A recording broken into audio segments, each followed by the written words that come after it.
Torque magnetic field में जब लगता है जब कोई मैग्नेटिक फील्ड में घूमने की कोशिश करता है, और जब टॉर्क के कारण मैग्नेटिक फील्ड में जब हमें मैग्नेट को घुमाना रहता है तो हमें वर्क करना पड़ता है। हेलो स्टूडेंट्स, वेलकम टू फ्यूक्यू एजुकेशन। आज हम पढ़ने वाले हैं क्लास 12 का एक बहुत इंपॉर्टेंट टॉपिक, चैप्टर नंबर 5 का टॉर्क एंड वर्क डन। तो स्टार्ट करते हैं हमारा आज का टॉपिक। सबसे पहले तो देखते हैं कि टॉर्क होता क्या है, ठीक है ना। तो कोई भी एक मैग्नेटिक फील्ड है, प्रीवियस वीडियो में हमने देखा था कि इंटेंसिटी ऑफ मैग्नेटिक फील्ड क्या होता है, मैग्नेटिक फील्ड क्या होता है, ठीक है। तो हमने देखा था कि मैग्नेटिक फील्ड जो एक वेक्टर क्वांटिटी है। तो सपोज करिए कि यहाँ पे आप देख रहे हो कि यहाँ पे ये जो एरोज जो है वो मैग्नेटिक फील्ड के डायरेक्शन को रिप्रेजेंट कर रहे हैं, ठीक है ना। ये सारे जो एरोज थे ये किसको रिप्रेजेंट कर रहे हैं, मैग्नेटिक फील्ड के डायरेक्शन को। तो मैग्नेटिक फील्ड जो है वो इस डायरेक्शन में मूव कर रहा है, ठीक है। अब इस मैग्नेटिक फील्ड के अंदर अगर आप सपोज करो कि हम यहाँ पे किसी एक मैग्नेट को यहाँ पे रख दें, ये देखिए यहाँ पे इस तरीके से हमने एक मैग्नेट को रख दिया, ठीक है ना। ये मैग्नेट इस मैग्नेटिक फील्ड के साथ कितने डिग्री का एंगल फॉर्म कर रहा है, थीटा डिग्री का एंगल फॉर्म कर रहा है। जो मैग्नेट है वो इसके साथ कितने डिग्री का एंगल फॉर्म करेगा, थीटा डिग्री का एंगल फॉर्म करेगा, ठीक है। अब थीटा डिग्री के एंगल पे अगर हम इस मैग्नेट को रख देते हैं, ठीक है, तो ये जो मैग्नेटिक फील्ड है वो इधर जा रहा है, ठीक है। और मैग्नेट कहाँ आ रहा है, उसके बीच में आ रहा है, ठीक है। अब मैग्नेट की लेंथ हमने कल देखा था, जो इफेक्टिव लेंथ होता है वो किसके इक्वल होता है, 12 के इक्वल होता है। सपोज करिए कि ये नॉर्थ पोल है और ये कौन सा है, साउथ पोल है, ठीक है। तो जैसे फॉर एग्जांपल कि जैसे ये पेन जो है कि ये मैग्नेट है और ये मैग्नेटिक फील्ड इधर जा रहा है। अब मैग्नेटिक फील्ड के रास्ते में ये मैग्नेट बीच में आ रहा है, ठीक है। तो मैग्नेटिक फील्ड इसको क्या करेगा, हटाने का ट्राई करेगा, इस पर एक फोर्स लगाएगा। इस पर फोर्स लगेगा तो आप देख रहे हो मैग्नेट जो है ये वाला एंड जो है वो कहाँ जा रहा है, डाउनवर्ड डायरेक्शन में जा रहा है। और जब ये डाउनवर्ड डायरेक्शन में आ रहा है तो ये वाला जो एंड था, जो साउथ पोल वाला था, वो किस डायरेक्शन में आएगा, अपवर्ड डायरेक्शन में आएगा, ठीक है। तो आप देखोगे कि मैग्नेट पे दोनों एंड्स पे इस तरीके से two equal and opposite forces work करेंगे। देखिए ये एक नीचे की ओर लग रहा है तो ये ऊपर की ओर लग रहा है, और ये मैग्नेट को रोटेट करते हुए मैग्नेटिक फील्ड के कैसे लाने का ट्राई करेगा, पैरेलल लाने का ट्राई करेगा, ठीक है ना। तो ये जो मैग्नेट था इस पे इस वाले एंड पे भी एक फोर्स लगेगा और इस वाले एंड पे भी फोर्स लगेगा, ठीक है। ये वाला जो एंड है वो डाउनवर्ड डायरेक्शन में जाएगा, ये वाला एंड जो है वो अपवर्ड डायरेक्शन में जाएगा। तो ये जो दो फोर्सेस लग रहे हैं, two equal and opposite forces. Equal क्यों लग रहा है, बिकॉज आप भी जानते हो मैग्नेटिक फील्ड सेम है, पोल स्ट्रेंथ सेम है। तो ये वाला जितना नीचे जाएगा ये वाला एंड उतना अपवर्ड डायरेक्शन में जाएगा। तो दोनों साइड में फोर्स का मैग्नीट्यूड इक्वल है बट डायरेक्शन दोनों का कैसा है, अपोजिट है, ठीक है ना। तो this two equal and opposite force, ये दोनों मिलके कपल फॉर्म करते हैं और इसी को बोला जाता है टॉर्क, जिसका फॉर्मूला आज हमको कैलकुलेट करना है और उस पर बहुत सारे क्वेश्चंस भी आपको देखने को मिलेंगे। तो ये वाला एंड जो है वो डाउनवर्ड डायरेक्शन में आएगा, ठीक है, और ये वाला एंड जो है वो कहाँ जाएगा, वो ऊपर की ओर जाएगा। इलेक्ट्रोस्टैटिक वाला चैप्टर हमने फर्स्ट वाला चैप्टर पढ़ा था और उसमें ऑलरेडी हमने पढ़ा था कि टॉर्क जो होता है, टॉर्क इज इक्वल्स टू होता है force into perpendicular distance, force into perpendicular distance between the two forces, ठीक है ना। तो स्टूडेंट्स हमने यहां से एक परपेंडिकुलर ड्रॉ किया है एन से लेके, ठीक है, और एस से लेके भी एक परपेंडिकुलर ड्रॉ किया। सपोज करो ये पॉइंट कितना है, ए के इक्वल है, ठीक है। तो ये जो ए पॉइंट था यहाँ से एन से भी एक परपेंडिकुलर ड्रॉ हो गया और एस से भी परपेंडिकुलर ड्रॉ हो गया, ठीक है। तो जो perpendicular distance between the two forces, forces कहाँ लग रहा है, एक ये एंड पॉइंट पे लग रहा है और दूसरा कहाँ लग रहा है, एस पे लग रहा है, ठीक है ना। तो दोनों के बीच का परपेंडिकुलर जो डिस्टेंस लेंगे वो किसके इक्वल हो जाएगा, एन ए के, ठीक है। तो यहाँ पे जो परपेंडिकुलर डिस्टेंस हम यूज करेंगे is equals to N A के, ठीक है। तो पहला कंसेप्ट आपको समझ में आ गया कि टॉर्क मींस होता क्या है। मैग्नेटिक फील्ड में अगर किसी भी मैग्नेट को अगर हम रखते हैं थीटा एंगल पे, तो जो मैग्नेटिक फील्ड है मैग्नेट के ऊपर एक फोर्स अप्लाई करती है जो मैग्नेट को रोटेट करके फील्ड के कैसे लाने का ट्राई करेगी, पैरेलल लाने का ट्राई करेगी, ठीक है ना। तो ये जो फोर्स लग रहा है, two equal and opposite forces जो इस पे वर्क कर रहे हैं, इसको बोला जाता है टॉर्क, ठीक है। तो सबसे पहले अपन टॉर्क के लिए फॉर्मूला कैलकुलेट करते हैं कि टॉर्क के लिए फॉर्मूला के कैसे कैलकुलेट करेंगे। तो आप देखोगे कि ये डायग्राम आपने देखा कि length of the magnet is equals to 2L, effective length जो है वो 2L के इक्वल है, ठीक है। पोल स्ट्रेंथ की बात करें तो पोल स्ट्रेंथ हमारे पास कितना है, MB के, ठीक है। फोर्स हमने प्रीवियस वीडियो में देखा ही था कि B इज इक्वल्स टू होता है F अपॉन एम के, तो इस वाले फॉर्मूले से एफ इजिकल्स टू कितना हो जाएगा, एम बी के। ठीक है, तो F is equals to M B, तो इस वाले एंड पे भी देख रहे हो एम बी फोर्स लग रहा है और इस वाले एंड पे भी एम बी फोर्स लग रहा है, and this two equal and opposite force is called torque, and torque का फॉर्मूला अभी हमने बताया आपको, force into perpendicular distance between the forces. ठीक है, तो torque tau is equals to force, force की बात कर रहे हैं, फोर्स कितना लग रहा है, एम बी। ठीक है ना, फोर्स कितना है, M B, M for pole strength, ठीक है, और B means intensity of magnetic field, and perpendicular distance between the forces. तो अभी बताया आपको कि एक फोर्स ये एस पे लग रहा है, सेकेंड फोर्स कहां लग रहा है, एन पे लग रहा है। तो इन दोनों के बीच का परपेंडिकुलर डिस्टेंस फाइंड करने के लिए हमने एन से ए पे परपेंडिकुलर ड्रॉ किया और एस से भी एक ए पे परपेंडिकुलर ड्रॉ किया, तो दोनों के बीच का जो परपेंडिकुलर डिस्टेंस होगा is equals to N A. ठीक है, तो perpendicular distance between the two forces is equals to N A के। ठीक है, वो अपन को एन ए की वैल्यू फाइंड करनी है। तो एन ए की वैल्यू फाइंड करने के लिए सबसे पहले आप देखो यहाँ पे एक ट्रायंगल फॉर्म हो रहा है, इधर साइड में कर देते हैं इसको, in triangle N A S. ठीक है ना, ये एन हो गया, ये ए हो गया और ये एस हो गया। ठीक है, राइट एंगल ट्रायंगल है, राइट एंगल ट्रायंगल से अगर हम साइन थीटा की वैल्यू कैलकुलेट करें इसमें, sine theta is equals to, ठीक है, तो sine theta is equals to क्या होता है, परपेंडिकुलर अपॉन हाइपोटेनियस। ठीक है ना, परपेंडिकुलर अपॉन हाइपोटेनियस, तो परपेंडिकुलर की बात करेंगे कितना हो जाएगा, एन ए, एन हाइपोटेनियस अगर हम बात करें तो कितना हो जाएगा, एन एस। ठीक है ना, परपेंडिकुलर अपॉन हाइपोटेनियस। ठीक है, हमें Na की वैल्यू फाइंड करनी है, ये Na को कैलकुलेट करना है। ठीक है, तो Na को कैलकुलेट करना है तो Ns को इधर ट्रांसफर करेंगे तो ये हो जाएगा Ns साइन थीटा के। ठीक है ना, Ns मतलब ये वाला पॉइंट है S से लेके N तक का डिस्टेंस, और ये जो डिस्टेंस है ऑलरेडी हमें गिवन है, कितना गिवन है, इफेक्टिव लेंथ कितनी होती है 12 के, तो यहाँ पे इसकी Ns की वैल्यू पुट करेंगे तो Na इज इक्वल्स टू हो जाएगा 2L साइन थीटा के। ठीक है ना, तो हमने इसमें जो इन दोनों फोर्सेस के बीच का जो परपेंडिकुलर डिस्टेंस था Na, उसको कैलकुलेट किया और उसकी वैल्यू कितनी है, 2L साइन थीटा के। तो यहाँ पे हम वैल्यू पुट करेंगे तो टाउ इज इक्वल्स टू हो जाएगा mb into 2L sine theta. ठीक है ना, Na की जगह वैल्यू पुट कर दिया यहाँ पे 2L साइन थीटा। स्टूडेंट्स अपन ने पढ़ा था कैपिटल M, कैपिटल M क्या होता है, मैग्नेटिक मोमेंट। ठीक है ना, मैग्नेटिक मोमेंट का फॉर्मूला हमने पढ़ा था स्मॉल m इंटू 2L के, मैग्नेटिक मोमेंट कैपिटल M होता है और capital M is equals to होता है small m into 2L, where small m means what, pole strength, 2L क्या होता है, इफेक्टिव लेंथ होता है। सारे टर्म्स आपको याद रखने हैं सारे। ठीक है ना, तो ये वाला m आपको दिख रहा है यहाँ पे और ये 2L है। ठीक है, तो m और 2L मिलके क्या बन जाएगा, कैपिटल M, मैग्नेटिक मोमेंट हो जाएगा। ठीक है, तो ये हो जाएगा tau is equals to capital MB sine theta के। ठीक है, तो टॉर्क का एक बहुत बढ़िया फॉर्मूला यहाँ पे आया, torque is equals to MB sine theta. Torque is equals to कितना होता है, MB साइन थीटा के। ठीक है, इसमें डिपेंड करता है थीटा के ऊपर कि कितना थीटा एंगल कितने एंगल पे रखा हुआ है, उसके अकॉर्डिंग हम टॉर्क को कैलकुलेट कर सकते हैं। ठीक है ना, अगर आपको मालूम है theta is equals to 0, suppose करिए case number 1, if theta is equals to 0 degree. ठीक है, थीटा की वैल्यू 0 पुट करेंगे यहाँ पे, तो torque tau is equals to कितना हो जाएगा, MB साइन 0 के। ठीक है, और आपको भी मालूम है साइन 0 की वैल्यू जो है वो 0 के इक्वल होती है, तो यहाँ पे टॉर्क जो हो जाएगा वो किसके इक्वल हो जाएगा, 0 के। ठीक है, 0 का मतलब क्या हुआ, मैग्नेट और मैग्नेटिक फील्ड, ये जो आपको लाइंस दिख रही है ना ग्रीन कलर की, ये मैग्नेटिक फील्ड की लाइंस है, मैग्नेटिक फील्ड के डायरेक्शन को शो कर रहा है, और ये मैग्नेट और इनके बीच में ये जो एंगल बन रहा है इज इक्वल टू थीटा। ठीक है, अगर थीटा 0 है मतलब मैग्नेट और मैग्नेटिक फील्ड दोनों क्या हो गए, पैरेलल, और जब दोनों पैरेलल होंगे तो मैग्नेटिक फील्ड मैग्नेट के ऊपर कोई भी फोर्स अप्लाई नहीं करेगा। ठीक है ना, वो सीधा स्ट्रेट चला जाएगा, उसके बीच में कुछ नहीं आ रहा, तो स्ट्रेट रहेगा। तो थीटा की वैल्यू कितनी है, 0, तो इफ टाउ भी कितना हो जाएगा, 0 के इक्वल हो जाएगा। ठीक है, एक और केस देखते, if theta is equals to 90 degree, अगर सपोज करिए कि थीटा की वैल्यू कितनी है, 90 है। ठीक है, थीटा की वैल्यू 90 है, तो यहाँ वैल्यू पुट करेंगे, टाउ इज इक्वल्स टू हो जाएगा MB साइन 90, और आपको भी मालूम है साइन के टेबल में जो सबसे मैक्सिमम वैल्यू होती है वो 1 के इक्वल होती है, साइन 90 इज इक्वल्स टू 1, और 1 सबसे मैक्सिमम वैल्यू है, तो साइन 90 1 होगा, 1 रखेंगे, तो इस केस में tau maximum is equals to हो जाएगा हमारे पास MB के। ठीक है ना, तो torque maximum torque is equals to MB।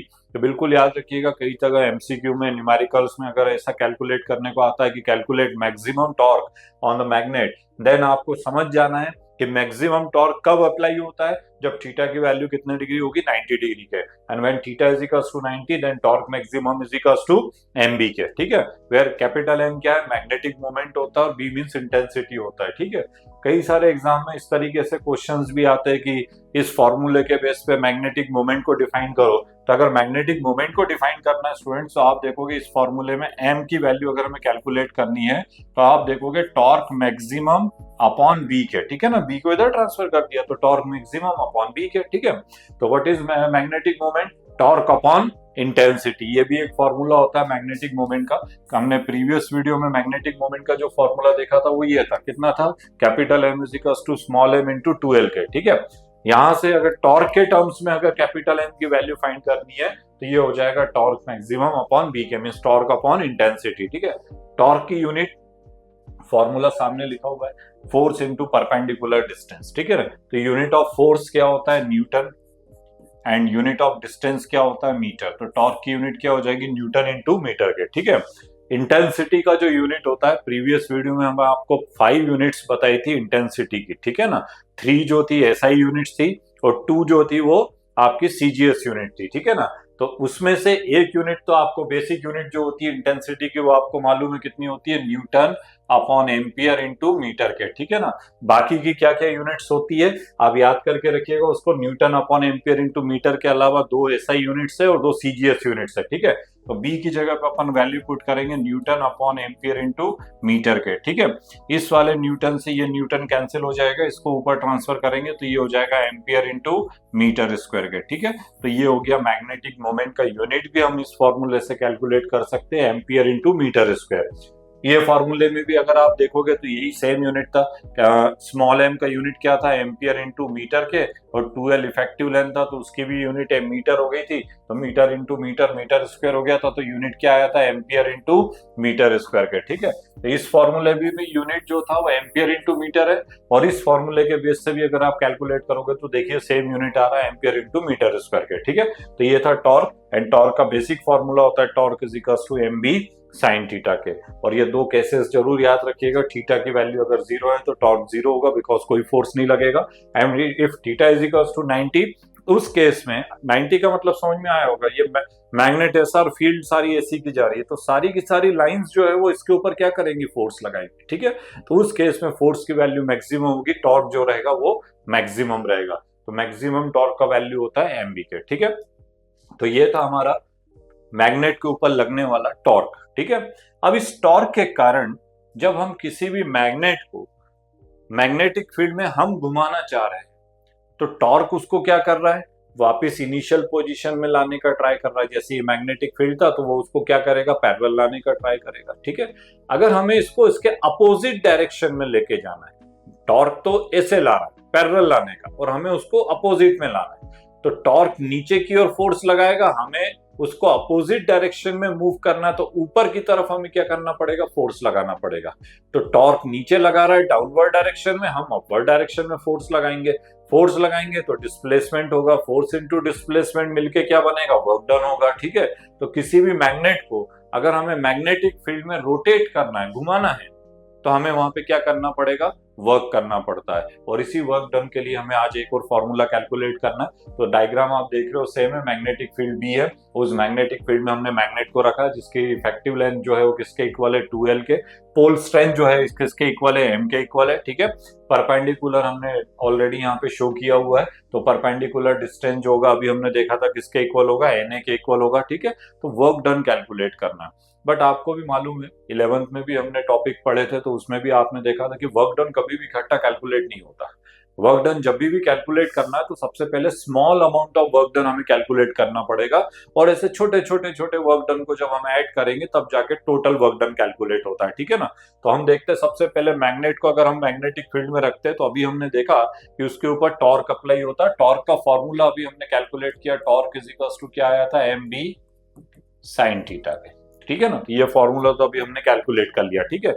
अब हमें वर्क डन निकालना है, तो वर्क डन कभी भी इकट्ठा नहीं होगा। तो अगर मैग्नेट फील्ड के पैरेलल है, मैग्नेट इस तरीके से फील्ड के कैसे पैरेलल है, ठीक है, तो थीटा की वैल्यू कितनी हुई, दोनों पैरेलल लाइन है, ठीक है, मैग्नेटिक फील्ड ये जा रहा है, मैग्नेट ये रखा हुआ, तो दोनों पैरेलल है, तो थीटा कितना हुआ 0, तो थीटा की वैल्यू जो होगी वो कितने डिग्री हो जाएगी 0 के, ठीक है। इस 0 डिग्री से हमें इसको रोटेट करते हुए इस पोजीशन में लेके आना, इस पोजीशन मतलब जो अभी यहाँ पे डायग्राम में आपको दिख रही है, ठीक है। यहाँ पे एंगल कितना फॉर्म हो रहा है थीटा, तो 0 से हमें इसको कहां तक लेके आना है, थीटा तक लेके आना है, 0 टू थीटा। तो हमें जो वर्क डन कैलकुलेट करना है वो कहां से कहां तक कैलकुलेट करना है, 0 degree to theta degree. But इकट्ठा कैलकुलेट नहीं कर सकते, एक साथ कैलकुलेट नहीं होगा, हमें पहले small amount of work done निकालना पड़ेगा। तो small amount of work done के लिए हमने सपोज किया कि हमने पहले मैग्नेट को कितने डिग्री रोटेट किया, डी थीटा, डी का मतलब स्मॉल होता है, तो डी थीटा एंगल पे हमने इसको क्या किया, रोटेट किया, ठीक है। तो पहले डी थीटा के लिए वर्क डन निकालेंगे और फिर उसको डी थीटा जितने भी वर्क डन है कहां से कहां तक है, लिमिट क्या रहेगी 0 टू थीटा, यहां तक हम ऐड कर देंगे तो टोटल वर्क डन हमारे पास मिल जाएगा, ठीक है। तो सबसे पहले देखते हैं work done D W is equals to, अब डी क्यों लगाया आपको कंसेप्ट समझ में आ गया होगा, क्योंकि हम पहले small amount of work done calculate कर रहे हैं। वर्क डन का फॉर्मूला क्या होता है वो भी आपको मालूम है, फोर्स इनटू डिस्प्लेसमेंट, ठीक है। फोर्स यहाँ पे जो मैग्नेट के ऊपर जो फोर्स लग रहा है उसी को हमने अभी नाम दिया, क्या नाम दिया, torque, it is denoted bye tau. तो यहाँ पे फोर्स की जगह क्या हो जाएगा, टाउ हो जाएगा, इनटू फोर्स इनटू डिस्प्लेसमेंट, कितना एंगल डिस्प्लेस हो रहा है, तो अभी हम स्मॉल अमाउंट ऑफ एंगल की बात कर रहे थे, it is denoted by D theta. तो work done D W is equals to tau into D theta, work is equals to force into displacement, ठीक है। तो D W is equals to tau into D theta, tau की value ये already हमने यहाँ पे calculate करके रखी हुई है, ठीक है ना।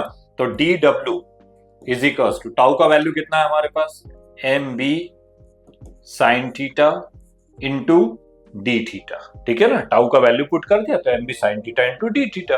तो ये हमारे यहाँ आया वर्क डन, ठीक है ना, small amount of work done कितने डिग्री को रोटेट करने के लिए, डी थीटा एंगल को रोटेट करने, बट हमें डी थीटा के लिए नहीं चाहिए, हमें तो टोटल वर्क डन कैलकुलेट करना है फ्रॉम 0 टू थीटा, ठीक है। तो total work done from 0 degree to theta degree, ठीक है ना, 0 टू थीटा, ठीक है। तो 0 टू थीटा के लिए वर्क डन कैलकुलेट करेंगे तो सबको ऐड करना पड़ेगा, ऐड के लिए हम इंटीग्रेशन मेथड से सॉल्व करते हैं, तो इंटीग्रेशन हो जाएगा 0 टू थीटा, ठीक है। और किसको ऐड करेंगे, जितने भी small amount of work done है डी डब्ल्यू इन सबको ऐड करेंगे, ठीक है ना, तो इंटीग्रेशन डी डब्ल्यू हो जाएगा, ठीक है। यहाँ पे हम वैल्यू पुट करेंगे तो ये हो जाएगा integration 0 to theta, D W की वैल्यू यहाँ पे पुट करेंगे तो ये हो जाएगा M B sine theta into D theta, ठीक है ना। ये वैल्यू यहाँ से डी डब्ल्यू का वैल्यू यहाँ से पुट कर दिया, ठीक है। मैथ्स के टर्म में आ जाते हैं थोड़ा सा, तो sine theta into D theta है, तो आपको भी मालूम है इंटीग्रेशन में आपने पढ़ा है कि डी थीटा का मतलब क्या होता है, integration with respect to theta. तो हमें थीटा के रिस्पेक्ट में इंटीग्रेट करना है, तो यहाँ किसका इंटीग्रेशन होगा, साइन थीटा का इंटीग्रेशन होगा। तो जब साइन थीटा का इंटीग्रेशन होने वाला है तो एम बी को हम कॉमन ले लेंगे, तो W is equals to M B जो है वो इस तरीके से कॉमन आ जाएगा, इंटीग्रेशन 0 टू थीटा, ये हो जाएगा sign theta into D theta के, ठीक है ना, बिकॉज डी थीटा है तो थीटा के रिस्पेक्ट में हम इंटीग्रेट कर रहे हैं, तो साइन थीटा को इंटीग्रेट करेंगे। साइन थीटा का इंटीग्रेशन मालूम है आपको क्या होता है, साइन थीटा का इंटीग्रेशन क्या होगा, माइनस कॉस थीटा, तो ये हो जाएगा एम बी, और फॉर्मूला होता है बायो स्टूडेंट्स को याद रखना पड़ेगा, मैथ्स वालों को तो ऑलरेडी उन्होंने पढ़ ही लिया होगा, साइन थीटा का जो इंटीग्रेशन होता है वो कितना होता है, माइनस कॉस थीटा के, तो ये हो जाएगा minus cos theta, and limit हो जाएगा 0 टू थीटा के, जिसकी जो लिमिट होगी वो किसके इक्वल होगी, 0 टू थीटा के, ठीक है। लिमिट रखने का method upper limit minus lower limit, upper मतलब ये वाली लिमिट पुट करेंगे, देन लोअर लिमिट पुट करेंगे, ठीक है।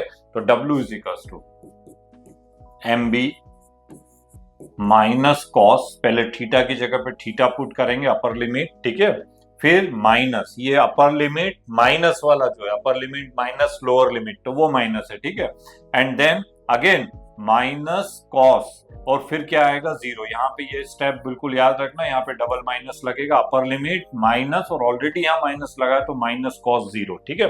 और कॉस 0 की वैल्यू आपको मालूम है, कॉस 0 इज इक्वल्स टू कितना हो जाएगा, कॉस 0 इज इक्वल्स टू 1 के, ठीक है, और माइनस माइनस जो है मिलके क्या हो जाएगा, प्लस के इक्वल हो जाएगा, तो W is equals to M B, ये हो जाएगा माइनस कॉस थीटा प्लस 1 के, ठीक है ना। तो और थोड़ा सा अरेंज करके भी अपन लिख सकते हैं इसको, तो ये हो जाएगा W is equals to M B 1 minus cos theta. तो हमारे पास एक और फॉर्मूला आया, अगर हम मैग्नेट को मैग्नेटिक फील्ड में रोटेट कर रहे हैं तो हमें वहां पे क्या करना पड़ेगा, वर्क करना पड़ेगा, और ये जो वर्क डन होता है is equals to M B 1 minus cos theta के। ठीक है, पूरा चैप्टर जो है, जो आपने फर्स्ट चैप्टर हमने पढ़ा था इलेक्ट्रोस्टैटिक का, सेम पूरा आप रिपीट कर रहे हो। आप इवन देखोगे फॉर्मूलेज भी जो है वो भी सब कैसे सेम के।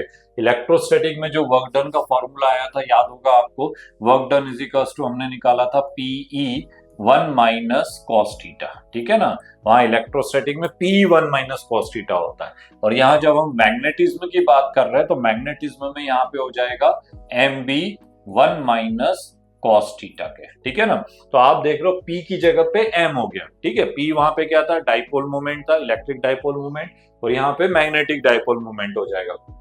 वहां पे इंटेंसिटी को हमने E से रिप्रेजेंट किया था इलेक्ट्रोस्टैटिक वाले चैप्टर में, यहाँ पे B से रिप्रेजेंट कर रहे हो, तो E की जगह पे क्या हो जाएगा, B। तो सेम फॉर्मूला है, सेम कंसेप्ट है, दोनों चैप्टर एक जैसे बिल्कुल सिमिलर है, सारे फॉर्मूले भी सेम है, केवल टर्म्स को आपको क्या करना है, चेंज करना है। तो work done W is equals to यहाँ आएगा M B 1 minus cos theta, and unit of work done तो आपको मालूम ही है, इज इक्वल्स टू जूल के। ठीक है, तो जब भी आपको कैलकुलेट करना होगा न्यूमेरिकल वगैरह में, तो इसकी यूनिट जो आएगी किसके इक्वल आएगी, जूल के इक्वल आएगी। ठीक है, इसमें भी अलग अलग केसेस हम कैलकुलेट कर सकते हैं, जैसे फॉर एग्जांपल जैसे हमारे पास फाइनल फॉर्मूला आया W is equals to M B 1 minus cos theta के। ठीक है ना, अब थीटा मींस एंगल है ना, अभी हमने यहाँ पे डायग्राम में देखा है कि थीटा क्या है, एंगल है। मैग्नेट और मैग्नेटिक फील्ड के बीच में जो एंगल फॉर्म हो रहा है इसको हमने थीटा से रिप्रेजेंट किया है। ठीक है, पर थीटा की केस अलग अलग हो सकती है, अलग अलग इसमें। ठीक है, तो जैसे फॉर एग्जांपल अगर हम सपोज करें कि theta is equals to 90 degree, if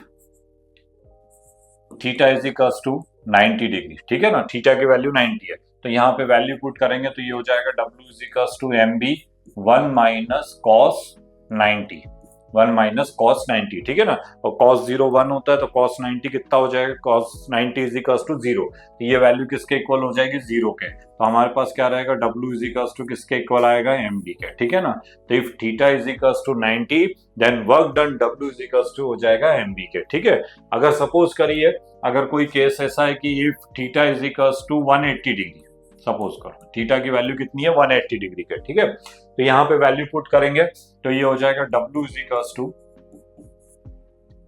M B 1 minus cos 180। ठीक है, और cos 180 की वैल्यू आपको मालूम है -1 के इक्वल होगी, तो यहाँ पे cos 180 की जगह -1 पुट करेंगे तो W is equals to M B 1 minus, ये 1 माइनस तो ऐसा कैसा, और ये इसकी वैल्यू जो है cos 180 की वैल्यू -1 है, तो माइनस माइनस प्लस हो जाएगा, तो W इज इक्वल्स टू हो जाएगा एम बी, और ये 1 प्लस 1 कितना हो जाएगा, 2, तो ये हो जाएगा 2 एम बी के। ठीक है ना, तो work done W is equals to 2 M B के। ठीक है, तो ऑलरेडी कंसेप्ट आपको सामने दिख रहा है कि 90 डिग्री अगर हम रोटेट कर रहे हैं मैग्नेट को, तो उसके लिए वर्क डन कितना है, एम बी के इक्वल है, तो 180 डिग्री 90 का डबल है, 180 डिग्री अगर हम रोटेट करेंगे तो वर्क डन भी डबल हो जाएगा, कितना हो जाएगा, 2 एम बी के इक्वल हो जाएगा। ठीक है, तो इस तरीके से न्यूमेरिकल प्रॉब्लम में, एमसीक्यू में भी हम इसका कंसेप्ट को यूज कर सकते हैं। ठीक है, तो ये था हमारा आज का second topic, work done in rotating a magnet, और उसका फॉर्मूला आता है W is equals to M B 1 minus cos theta के। ठीक है, तो इसी से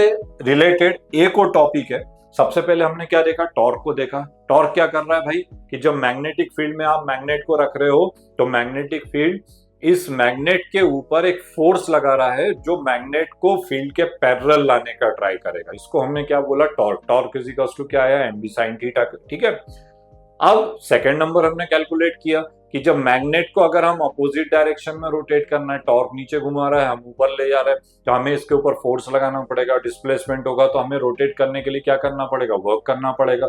ठीक है, तो वर्क डन हमने कैलकुलेट किया, W इज इक्वल्स टू क्या है हमारे पास, M B 1 minus cos theta के, वर्क डन निकाल लिया। ठीक है, अब जब हम इसको रोटेट करने के लिए वर्क कर रहे हैं, तो work means what, work means energy, and energy can neither be created nor be destroyed by law of conservation of energy, आपने पढ़ा है। तो जो हम वर्क कर रहे हैं, ये वर्क कहाँ गया, जो मैग्नेट को रोटेट करने के लिए हमने वर्क किया, वर्क मीन्स एनर्जी होता है, तो ये एनर्जी कहाँ गई, तो ये जो एनर्जी होती है इस मैग्नेट के अंदर पोटेंशियल एनर्जी के फॉर्म में क्या हो जाती है, स्टोर हो जाती है by the law of conservation of energy. जो हम वर्क करेंगे घुमाने में, ये इसके अंदर किस फॉर्म में स्टोर हो जाएगा, पोटेंशियल एनर्जी के फॉर्म में स्टोर हो जाएगा। ठीक है, तो अब हमें कैलकुलेट करना है potential energy of a magnet. तो कंसेप्ट क्लियर हो गया होगा कि पोटेंशियल एनर्जी आई कहां से। मैग्नेट को मैग्नेटिक फील्ड में घुमाया तो हमने वर्क किया, और ये जो वर्क होता है वो उसमें किस फॉर्म में स्टोर हो जाता है, पोटेंशियल एनर्जी के फॉर्म में स्टोर हो जाता है। ठीक है, तो potential energy of a magnet in an any position is equals to work done. ठीक है ना, is equals to work done. जो भी पोटेंशियल एनर्जी है वो इक्वल होती है किसके, वर्क डन के, in bringing the magnet from the standard position to that position. ठीक है ना, एक फॉर्मूला कैलकुलेट करने के लिए सबने डिसाइड कर लिया कि कहां से कहां तक हमें इसको रोटेट करना पड़ेगा पोटेंशियल एनर्जी के लिए। तो वो उन्होंने डिसाइड किया standard position to that position. Standard to that का मतलब होता है स्टैंडर्ड पोजीशन उन्होंने सपोज की है π/2, π/2 का मतलब होता है 90। ठीक है ना, to date position, that position मतलब अभी इस पोजीशन में जहां पर है वहां पे उस पोजीशन में कैलकुलेट करने के लिए। तो अभी कौन सी पोजीशन में, थीटा के लिए। ठीक है, तो वर्क डन हमें कैलकुलेट करना है standard position to date position, that is π/2 to theta. और यहां से यहां तक रोटेट करने में जो वर्क हो रहा है वो इक्वल होगा किसके, potential energy of a magnet के। ठीक है ना, तो work done is equals to potential energy. ठीक है, पोटेंशियल एनर्जी को हम U से रिप्रेजेंट करेंगे। ठीक है, पोटेंशियल एनर्जी जो होती है उसको हम U से रिप्रेजेंट करते हैं, and U is equals to होता है work done. U is equals to work done. ठीक है ना, कहां से कहां तक है, from standard position to that position. Standard position का मतलब होता है π/2 टू थीटा के। ठीक है, तो अगर हमें पोटेंशियल एनर्जी कैलकुलेट करना है, इसका मतलब हमें क्या कैलकुलेट करना पड़ेगा, वर्क डन निकालना पड़ेगा। ठीक है, अच्छा वर्क डन कैसे निकलेगा, तो भाई अभी अपन ने देखा थोड़ी देर पहले, केवल लिमिट यहाँ पे क्या हो रही है, चेंज हो रही है, बाकी सब कुछ सेम रहेगा। ठीक है, तो वर्क डन निकालने के लिए सबसे पहले तो आपको मालूम है टाउ इज इक्वल्स टू, ये तो पोटेंशियल एनर्जी का हो गया, ये potential energy is equals to work done के। ठीक है, टाउ इज इक्वल्स टू, अभी हमने फॉर्मूला निकाला, क्या निकाला था, mb साइन थीटा के। सेम मेथड है जो वर्क डन में निकाला था ना, वही तो वर्क डन फिर से निकाल रहे, केवल लिमिट जो है वो यहाँ पे क्या हो जाएगी, चेंज हो जाएगी। ठीक है, तो tau is equals to mb sine theta, then dw is equals to tau into D theta. कभी भी स्मॉल अमाउंट ऑफ, जब भी आपको वर्क डन निकालना है इकट्ठा कैलकुलेट नहीं हो सकता, सबसे पहले small amount of work done आपको कैलकुलेट करना पड़ेगा। तो dw is equals to tau into D theta के। ठीक है, तो dw is equals to tau की वैल्यू पुट करेंगे तो ये हो जाएगा mb sine theta into D theta के। ठीक है, टोटल वर्क डन निकालना है, कैसे करेंगे, इंटीग्रेट कर देंगे किसको, dw को। कहां से कहां तक इंटीग्रेट करना है, लिमिट ये लिखी हुई है, डेफिनेशन ही बोल रहा है फ्रॉम π/2 टू थीटा, तो यहाँ पे लिमिट हो जाएगी π/2 से थीटा तक का। ठीक है ना, π/2 से थीटा तक का। ठीक है, तो work done w is equals to dw का वैल्यू पुट करेंगे तो इंटीग्रेशन π/2 टू थीटा, और ये हो जाएगा mb sine theta into D theta के। ठीक है, अब हमें वो ये मैथ्स वाले कंसेप्ट में आते हैं, तो डी थीटा का मतलब होता है integration with respect to theta के।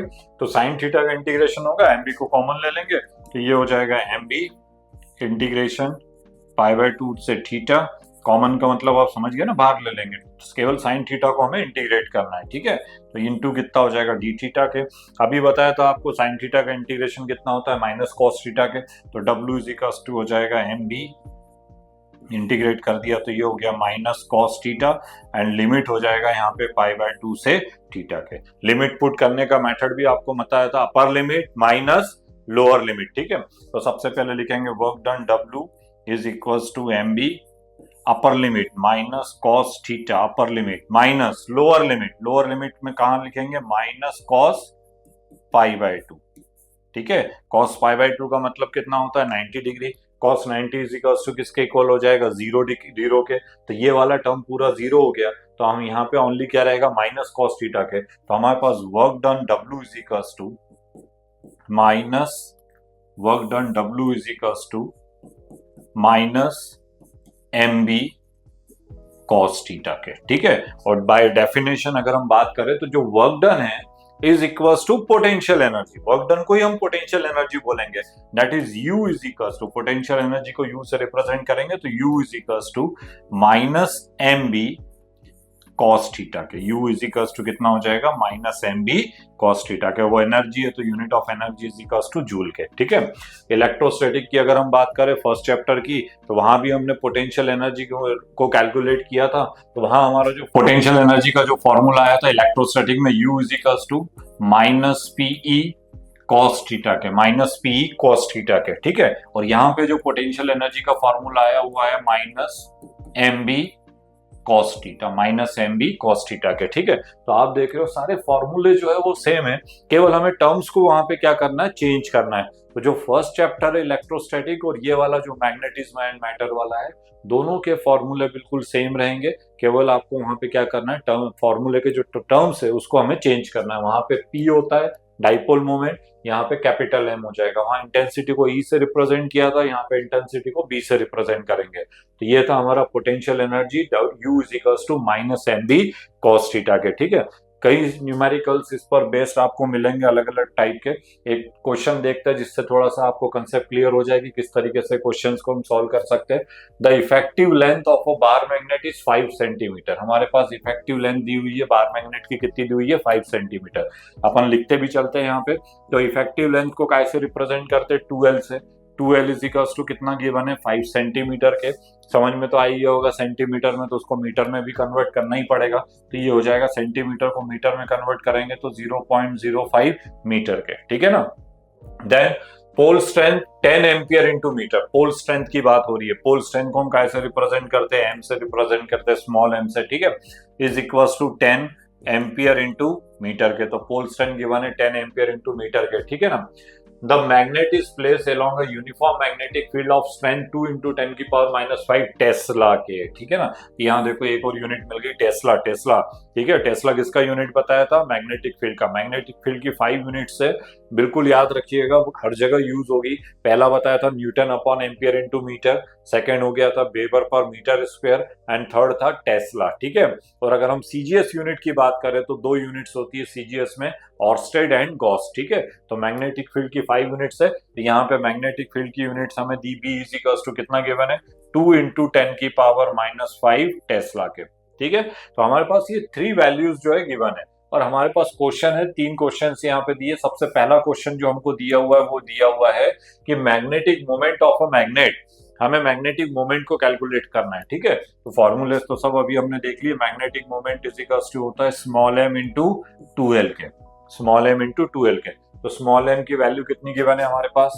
10 है। 2L का वैल्यू कितना है, 0.05। ठीक है ना, तो 10 इंटू 0.05 अगर आप करते हो तो ये हो जाएगा आपका 0.5 का डेसिमल एक डिजिट आगे शिफ्ट हो जाएगा, तो ये हो जाएगा 0.5। मैग्नेटिक मोमेंट का यूनिट अभी जस्ट पहले बताया जब हमने टॉर्क कैलकुलेट किया था, तो मैग्नेटिक मोमेंट का यूनिट क्या होता है, एम्पियर इंटू मीटर स्क्वायर के। ठीक है, तो ये फर्स्ट का आ गया magnetic moment small M is equal small M into 2L के। ठीक है, सेकेंड नंबर हमें कैलकुलेट करना work needed to rotate the magnet by 60 degree. कितने डिग्री पे, 60 डिग्री। वर्क डन कैलकुलेट करना है 60 डिग्री पे हमको कैलकुलेट करना है। तो अभी हमने देखा वर्क डन का फॉर्मूला हमने कैलकुलेट किया।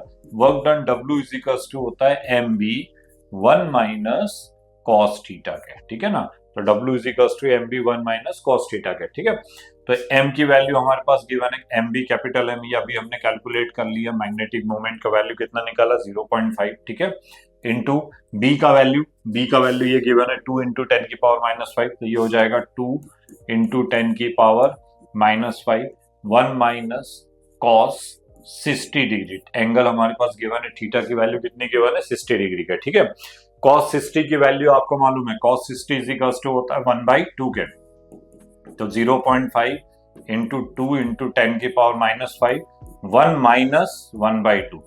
ठीक है ना, और 1 में से 1/2 को माइनस करेंगे, हाफ माइनस करेंगे तो हाफ ही बचेगा, तो ये हो जाएगा 0.5 इंटू 2 इंटू 10 की power minus 5 into 1/2। 1 minus 1/2 is equal to 1/2।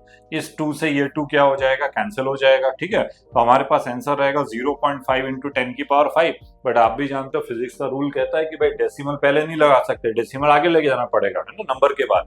तो इसको आगे बढ़ाएंगे तो हमारे पास work done W is equal to हो जाएगा 5 इंटू, और डेसिमल आगे बढ़ा दिया तो यहाँ -5 था, तो यहाँ कितना हो जाएगा -6 के। And unit of work done जो होता है इज इक्वल टू जूल के। तो हमारे पास वर्क डन का वैल्यू हमने कैलकुलेट किया 5 इंटू 10⁻⁻6 जूल के, ठीक है। तो इस तरीके से हम वर्क डन कैलकुलेट कर सकते हैं, ठीक है। थर्ड नंबर हमें इसमें कैलकुलेट करना है, the potential energy of a magnet in position at 60 degree from the direction of the magnetic field. हमें पोटेंशियल एनर्जी को भी कैलकुलेट करना है, कितने डिग्री पे, 60 डिग्री पे कैलकुलेट करना है, ठीक है। तो पोटेंशियल एनर्जी का फॉर्मूला हमारे पास था U is equals to minus M B cos theta के, U is equals to minus M B cos theta के, ठीक है, माइनस एम बी, ठीक है। एम की वैल्यू रखेंगे यहाँ पे, एम की वैल्यू हमारे पास गिवन है, ये निकाला 0.5, ठीक है, यहाँ पे हो जाएगा 0.5। बी कितना गिवन है, बी हमारे पास गिवन है 2 इंटू 10⁻⁻5, तो ये हो जाएगा 2 इंटू 10⁻⁻5 इंटू कॉस 60। कॉस 60 का वैल्यू आपको मालूम है 1/2 होता है, ठीक है। तो U इज इक्वल्स टू हो जाएगा माइनस 0.5 इंटू 2 इंटू 10⁻⁻5 इंटू 1/2। 2 से 2 क्या हो जाएगा, कैंसिल आउट हो जाएगा। तो पोटेंशियल एनर्जी भी आएगी माइनस, और डेसिमल को आगे शिफ्ट करेंगे तो ये हो जाएगा 5 into 10⁻⁻6 and unit of potential energy is equals to joule के, ठीक है ना। तो इस तरीके से इस फॉर्मूले के बेस पे अलग अलग तरीके के क्वेश्चंस आपको एग्जाम में देखने को मिलेंगे। तो इस तरीके से हम उसको क्या कर सकते हैं, कैलकुलेट कर सकते हैं, ठीक है। तो ये था हमारा 3 टॉपिक आज हमने डिस्कस किए। पहला था टॉर्क, सेकंड नंबर हमने पढ़ा work done and third number हमने कैलकुलेट किया पोटेंशियल एनर्जी के, ठीक है। अब एक और टॉपिक इसमें ऐड किया हुआ है, वो भी बहुत अच्छा है, उस पर भी बहुत सारे क्वेश्चंस आपको देखने को मिलेंगे कि ये जो हमने अभी तक पढ़ा मैग्नेटिज्म और सारे मैग्नेट की प्रॉपर्टी, इसके बेस पे जो मैग्नेटिक सब्सटेंस होते हैं उसको 3 कैटेगरीज में डिवाइड किया हुआ है। सब्सटेंस को हमने कितने कैटेगरीज में डिवाइड किया हुआ है, 3 कैटेगरीज के मैग्नेटिक प्रॉपर्टी के बेस पे, ठीक है ना। फर्स्ट नंबर जो होता है उसको बोला जाता है डायमैग्नेटिक सब्सटेंस, ठीक है। सेकेंड नंबर जो होता है उसको बोलते हैं paramagnetic substance and third number is ferromagnetic substance. Diamagnetic substance, paramagnetic substance and ferromagnetic substance. तो मैग्नेटिक प्रॉपर्टी के बेस पे जो सब्सटेंस है उसको हम 3 कैटेगरीज में डिवाइड कर सकते हैं, डायमैग्नेटिक, पैरामैग्नेटिक एंड फेरोमैग्नेटिक। अभी होता क्या है, डायमैग्नेटिक सब्सटेंस क्या है, पैरामैग्नेटिक सब्सटेंस क्या है, तो कुछ एक टर्म्स जो है वो आपको याद रखना पड़ेगा। जैसे हमने पढ़ा था मैग्नेटिक परमिबिलिटी, याद होगा आपको, म्यू हमने पढ़ा था, म्यू पढ़ा था, म्यू नॉट पढ़ा था, म्यू आर पढ़ा था, ठीक है। तो म्यू जो होता है वो मैग्नेटिक परमिबिलिटी होता है। इसको हम ऐसा भी समझ सकते हैं कि मैग्नेटिक परमिबिलिटी वो होती है जिसमें अपन ये कह सकते हैं कि कौन सा सब्सटेंस अपने में से मैग्नेट पावर को या मैग्नेटिक लाइंस को अपने में से पास कर रहा है, ठीक है ना। जो जितना ज्यादा पास करेगा उसकी मैग्नेटिक परमिबिलिटी उतनी ज्यादा होगी, ठीक है ना। मतलब जो स्ट्रॉन्ग, जिसमें अट्रैक्शन फोर्स होगा मैग्नेट्स के लिए, उसकी मैग्नेटिक परमिबिलिटी उतनी ज्यादा होती है, ठीक है ना। तो कैसे होता है, जैसे फॉर एग्जांपल अभी अपन देखते हैं, पहला नंबर है हमारा कौन सा, डायमैग्नेटिक सब्सटेंस है, ठीक है। डायमैग्नेटिक सब्सटेंस में फर्स्ट पॉइंट ये कह रहा है कि this substance when placed in a magnetic field acquire the feeble magnetism opposite to the direction of the magnetic field, ठीक है ना। ये अगर हम कैसे फॉर एग्जांपल ऐसे डायग्राम से देख लेते हैं कि जैसे ये डायग्राम है, ठीक है। तो अगर ये मैग्नेटिक फील्ड अगर इस डायरेक्शन में जा रहा है तो ये उसका जो मैग्नेटिक फील्ड का जो अपोजिट डायरेक्शन होगा, ये उस अपोजिट डायरेक्शन में मैग्नेटिज्म आएगा, ठीक है ना। तो this substance when placed in a magnetic field acquire feeble magnetism opposite to the direction of magnetic field. दोनों का डायरेक्शन जो रहता है वो कैसा रहेगा, अपोजिट रहेगा, ठीक है। सेकंड नंबर है डायमैग्नेटिक सब्सटेंस में this substance are feebly repel by magnet, ठीक है ना। मैग्नेट से ये क्या हो जाते हैं, रिपल करते हैं। ये जो सब्सटेंस होते हैं ये मैग्नेट से क्या करते हैं, रिपल करते हैं। कैसे रिपल करेंगे, जैसे फॉर एग्जांपल कि अगर हमने यहाँ पे सपोज करो कि एक मैग्नेट को रख दिया, ये मैग्नेट है, ठीक है। तो यहाँ से अगर हम देखें तो इस तरीके से ये मैग्नेटिक लाइंस ऑफ फोर्स इस तरीके से ये जा रही है, तो ये जो है इस तरीके से ये रिपल होके जाएगी, ये इस तरीके से, ठीक है। ये जो मैग्नेटिक लाइंस ऑफ फोर्स जो है ये मैग्नेट से क्या होंगी, रिपल होंगी, ठीक है। तो जो डायमैग्नेटिक सब्सटेंस होता है ना वो मैग्नेट से क्या होती है, रिपल होती है, रिपल्शन होता है उसमें, ठीक है ना। When a diamagnetic solution is feel into the you tube, ठीक है ना। यू ट्यूब मतलब इस तरीके की एक हमने ट्यूब ले ली है, इस तरीके से सपोज करिए कि एक ट्यूब है और इस ट्यूब, ये यू ट्यूब हो गई, ठीक है। और यहाँ पे हमने 2 मैग्नेट्स को रख दिया, मैग्नेट्स के 2 पोल्स को रख दिया, नॉर्थ पोल है साउथ पोल को, ठीक है। यू ट्यूब में अगर हम इसको रख दे, place between the poles of a strong magnet, the level of solution in that arm is lower. मतलब अगर हम इसमें कोई भी अगर डायमैग्नेटिक सब्सटेंस को फील कर दे तो अगर हम देखेंगे तो इसका जो लेवल रहता है डायमैग्नेटिक सब्सटेंस का वो क्या हो जाएगा, नीचे की ओर बैंड हो जाएगा। यहाँ पे तो ऊपर है but due to repulsion force यहाँ से वो नीचे की ओर थोड़ा सा क्या हो जाएगा, बैंड हो जाएगा। ठीक है ना, मैग्नेट के बीच में रखेंगे तो। ठीक है, तो ये इसका कंसेप्ट होता है। और एग्जाम्पल की बात करें तो copper, silver, bismuth, zinc, diamond, salt, water, liquid में भी अगर हम देखें तो वाटर है, मर्क्यूरी है। देन गैसेस में भी अगर हम बात करें तो नाइट्रोजन, हाइड्रोजन, ये जो सारी चीजें होती है, ये सारे जो सब्सटेंस है, ये सब सब्सटेंस कौन से होते हैं, डायमैग्नेटिक सब्सटेंस होते हैं। ठीक है ना, ये डायमैग्नेटिक सब्सटेंस के जैसे बिहेव करते हैं। ठीक है, तो ये था हमारा डायमैग्नेटिक सब्सटेंस। सेकंड होता है हमारा पैरामैग्नेटिक सब्सटेंस। पैरामैग्नेटिक सब्सटेंस क्या होता है, this substance when placed in a magnetic field acquire the feeble magnetism in the direction of magnetic field. ठीक है ना, इन the direction of magnetic field का मतलब होता है कि जो एक्सटर्नल मैग्नेटिक फील्ड है वो भी इधर जा रहा है और ये उसी के डायरेक्शन में क्या हो जाएगा, मैग्नेटाइज हो जाएगा। फीबल मतलब थोड़ा सा मैग्नेटाइज हो जाएगा। दोनों का डायरेक्शन जो रहेगा वो कैसा रहेगा, सेम रहेगा। डायमैग्नेटिक वाले में हमने देखा था कि दोनों का डायरेक्शन कैसा होता है, अपोजिट होता है। बट पैरामैग्नेटिक सब्सटेंस में दोनों का जो डायरेक्शन रहेगा वो कैसा रहेगा, सेम डायरेक्शन में रहेगा। ठीक है, this substance are feebly attract by a magnet. ये जो होते हैं ये मैग्नेट से अट्रैक्ट होते हैं बट बहुत ज्यादा अट्रैक्शन नहीं होता, थोड़ा सा अट्रैक्शन होता है। जैसे फॉर एग्जांपल अपन देखें डायग्राम से हम इसको एक्सप्लेन करें तो ये जैसे ये मैग्नेट है, ये नॉर्थ पोल है, साउथ पोल है। ठीक है ना, थोड़ा सा बड़ा बना देते हैं इसको। तो ये जैसे ये मैग्नेट है, ठीक है ना, north pole and south pole है। यहाँ से ये मैग्नेटिक लाइंस आ रही है, मैग्नेटिक सब्सटेंस है, ये सारे मैग्नेट। तो ये जो मैग्नेटिक सब्सटेंस होता है ना, ये अट्रैक्ट होते हैं इससे, ये इस तरीके से ये अट्रैक्ट हो जाएंगे। ठीक है, ये तो ये मैग्नेट से नॉर्थ पोल और ये साउथ पोल से इसमें क्या हो जाता है, अट्रैक्शन हो जाता है। ठीक है, बट बहुत ज्यादा अट्रैक्शन नहीं होता है। ठीक है, बहुत स्मॉल अट्रैक्शन रहता है इसमें, बहुत वीक अट्रैक्शन लगता है इसमें, बट अट्रैक्ट होगा। ठीक है, तो ये इस तरीके से यहाँ से अट्रैक्ट होते हुए जाएंगे। ठीक है, एंड देन इसके बाद अगर हम देखें the level of the paramagnetic solution in that arm is rise. अभी हमने बताया था कि अगर हम इस तरीके से यूट्यूब ले लें, इस तरीके से ये यूट्यूब है और इसमें किसी भी लिक्विड पैरामैग्नेटिक सब्सटेंस को अगर हम फील कर दे और यहाँ पे हमने दो मैग्नेट्स को अगर अपन इस तरीके से रख देंगे, north pole and south pole, तो ड्यू टू अट्रैक्शन यहाँ पे जो इसका लेवल रहेगा वो लेवल जो है वो यहाँ पे क्या हो जाएगा, इंक्रीज हो जाएगा। लेवल यहाँ पे क्या हो जाता है, इंक्रीज हो जाता है। ठीक है ना, इस वाले एंड पे अगर आप देखोगे कि लेवल यहाँ पर है बट इस वाले लेवल यहाँ पे ऊपर की ओर आ गया, लेवल ऊपर की ओर चढ़ गया है। ठीक है ना, वाई, बिकॉज यहाँ पे अट्रैक्शन फोर्स लग रहा है। अट्रैक्शन के कारण ये जो है लिक्विड जो रहता है वो ऊपर की ओर खींच जाता है, ऊपर की ओर चला जाता है। ठीक है ना, एग्जाम्पल की बात करें कौन कौन से सब्सटेंस होते हैं पैरामैग्नेटिक, तो एल्यूमिनियम हो गया, सोडियम हो गया, पोटेशियम हो गया, प्लेटिनम। ठीक है, इसके अलावा कॉपर सल्फेट, अगर लिक्विड की बात करेंगे लिक्विड सॉल्यूशन में तो कॉपर सल्फेट CuSO4 होता है, ऑक्सीजन होता है।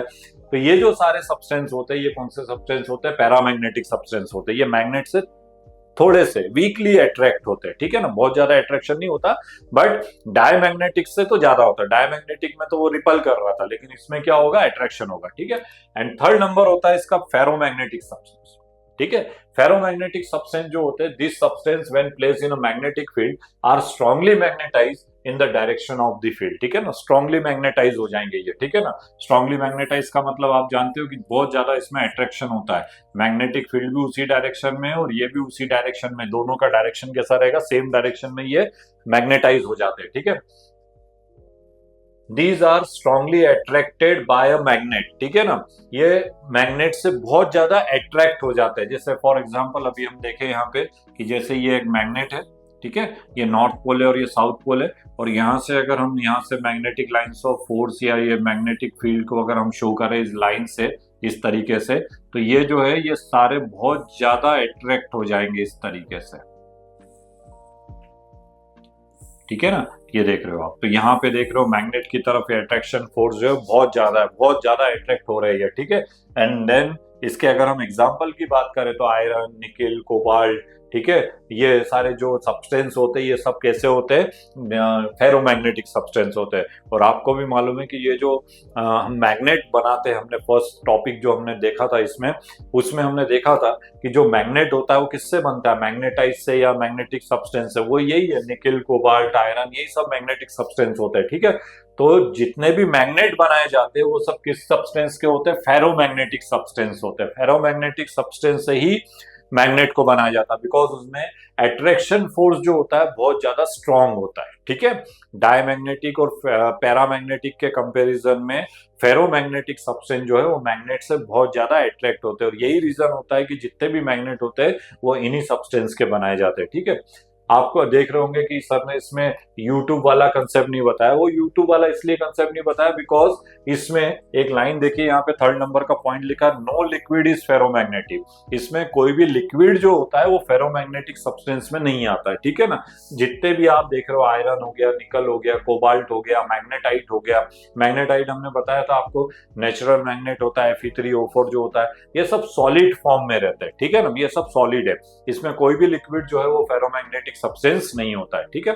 और इसी के बेस पे अगर हम बात करें, अभी हमने बताया था कि magnetic permeability it is denoted by mu, ठीक है ना। जो जितना ज्यादा अट्रैक्ट करेगा मैग्नेट से, उसका मैग्नेटिक परमिबिलिटी उतनी ज्यादा होगी, उसकी वैल्यू उतनी ज्यादा होगी, ठीक है। तो आप देख रहे हो 3 सब्सटेंस हमने अभी देखे। पहला कौन सा था, डायमैग्नेटिक, ये तो रिपल कर रहा था, ठीक है। सेकंड नंबर क्या हो गया हमारा, पैरामैग्नेटिक, इसमें वीक अट्रैक्शन फोर्स लग रहा था। एंड 3rd नंबर हो गया हमारा कौन सा, फेरोमैग्नेटिक। फेरोमैग्नेटिक में स्ट्रॉन्ग अट्रैक्शन फोर्स लग रहा है, ठीक है। तो कंसेप्ट समझ में आ गया होगा कि किसका मैग्नेटिक परमिबिलिटी ज्यादा होगा और किसकी मैग्नेटिक परमिबिलिटी कम होगी, ठीक है ना। तो इसको नोट करके रखिएगा कि किसका ज्यादा है किसका कम है, ठीक है ना। जो सबसे ज्यादा स्ट्रॉन्ग अट्रैक्शन फोर्स है, परमिबिलिटी उतनी इंक्रीज होती जाती है। जो वीक अट्रैक्शन फोर्स होता है, मैग्नेटिक परमिबिलिटी डिक्रीज होती जाएगी। तो ये थी हमारे 3 सब्सटेंस जो मैग्नेटिक बिहेवियर के बेस पे जो भी सब्सटेंस होते हैं उसको 3 कैटेगरीज में डिवाइड किया हुआ था, diamagnetic, paramagnetic and ferromagnetic substance के, ठीक है। तो स्टूडेंट्स, अगर हम आसान शब्दों में बात करें तो टॉर्क जो रहता है वो कॉइल को, मैग्नेट को क्या करता है, घुमाता है, ठीक है। और मैग्नेटिक फील्ड में वर्क डन तब होता है जब फोर्स और डिस्प्लेसमेंट एक साथ होते हैं। और ये दोनों कंसेप्ट मैग्नेटिज्म को समझने के लिए इंपॉर्टेंट होते हैं। तो स्टूडेंट, ये था हमारा आज का टॉपिक। इस टॉपिक को अगर आप डीपली स्टडी करना चाहते हो तो हमारे फ्यूक्यू एजुकेशन ऐप को डाउनलोड करिए और मिलते हैं हमारे अगले टॉपिक के साथ। Thank you.